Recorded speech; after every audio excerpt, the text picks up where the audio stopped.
Today's video, we're going to be checking out the Kidrobot Batman Classic Collectible Vinyl Dunny.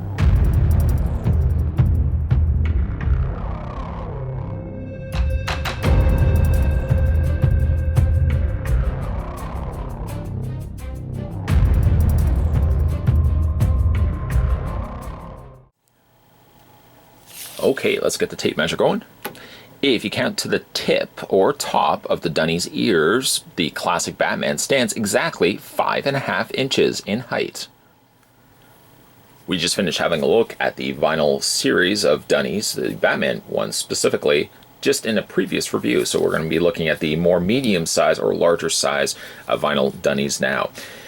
It is, to some extent, a larger version, and let me just bring it in for comparison to the smaller Dunny that we've already again had a look at. Although, to be fair, there are some differences that have been made, some allowances that have also been added to this particular Dunny that the smaller one didn't have. So we'll just kind of do some quick comparisons before we kind of get to some little nitpicks that I could make about the larger versions. But comparing the two, for the most part, they are similar, but then when you start looking at some of the extra details, such as the mouth, for example, is a little bit different than the smaller one, incorporating a little bit of a different change to the chin and adding some extra details down below. The little lines on the side also were not on the smaller version that we had to look at. The bat chest also has some additional muscles that the smaller one did not have. And I guess one of the other differences, the eyes are drastically different as well. And there's the line that's going down the middle bridge of the bat cowl here that the smaller one didn't have.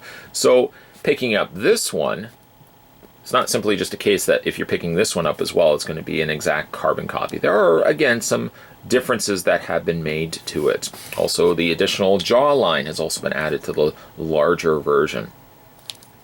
So we'll move this guy out of the way because we've already, again, done a whole case opening. Haven't seen that. You have to go check that out and let me know what you think in that video as well. But let's talk this figure here. Now, it is using a larger Dunny mold, the Dunny part being the ears, and they've painted the points of the back cowl ears in the larger Dunny ear section. I have to admit, though, the quality, the airbrushing that they've done to Batman misses its mark. Well, down here isn't so bad. The detailing on the muscles and the abdomen muscles and stuff like that. Utility belt isn't bad, although it seems like it's slightly off to the side. Unfortunately, his face suffers quite a bit from airbrushing, where I don't know if the template was off, because you've got this additional shading that's added right down into the lower face area of his head. Up here as well, I've noticed like it's just a very faint line. Maybe that's the route that they were going to go with.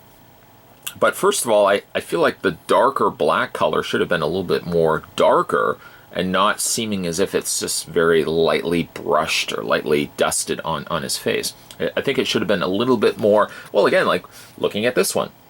This one has some real definitive black areas of his cowl. This one here seems like it's just, they could have almost gone over it in a second coat. That seems to be what I'm getting here.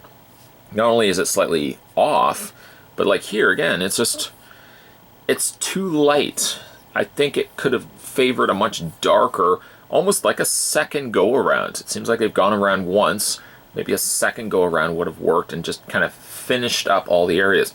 And even a second time of airbrushing it, even if that was the part where the mask cuts itself, because a second coat wasn't applied, it looks as if this area here should be flesh, where maybe all the different, it should actually just run across here and this be all black here.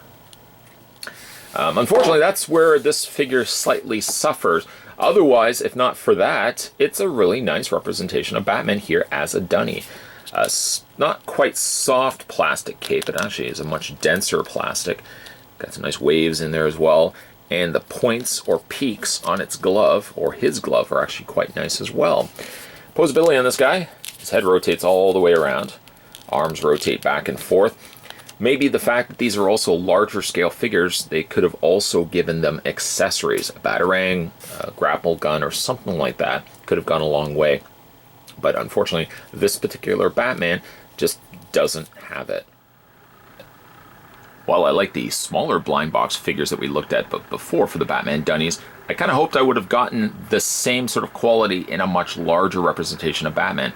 And while it's not a bad figure, unfortunately the real problem with this particular release in the larger scale format is that he just doesn't have enough of that dark black on his mask. I mean, final looks, it does look neat the way it kind of blends itself out to the blue cowl, but I don't feel like that was the goal that they had in mind. Clearly this may have been a case where a second go around with that airbrush or whatever tools they have at their disposal for making these pieces, maybe a second coat of paint could have gone a long way, finishing up a figure that I think could have looked good had a second coat only been applied. Because the rest of the figure looks pretty good, and if you're a fan of the Dunnies, this definitely would be one that you would want to add to your collection. Pick it up, but you might maybe want to check some of the ones that, if you find these in comic book stores, just check the paint quality on some of these to make sure that maybe the one that you're picking up might be a little bit better than the one that we looked at today. Today we were having a look at the Kidrobot. This was the Batman Classic Collectible Vinyl Dunny. Smaller, not as small as the other one here, a smaller version of the Cape Crusader, just a little bit bigger. Just a little bit bigger. If you guys haven't had a chance yet to hit that little subscribe button down below, make sure you do so, as there's going to be tons of videos coming your way and you never want to miss a beat when it comes to future videos. If you also want to go back and check out some of my Kidrobot reviews, including the case opening of the smaller Batman that we just looked at for comparisons, you can head over to my Kidrobot playlist and you can check out all the videos that I've done related to Kidrobot. Again, many more videos will be coming your way, guys. Thanks for watching as you always do. I'll see you next time.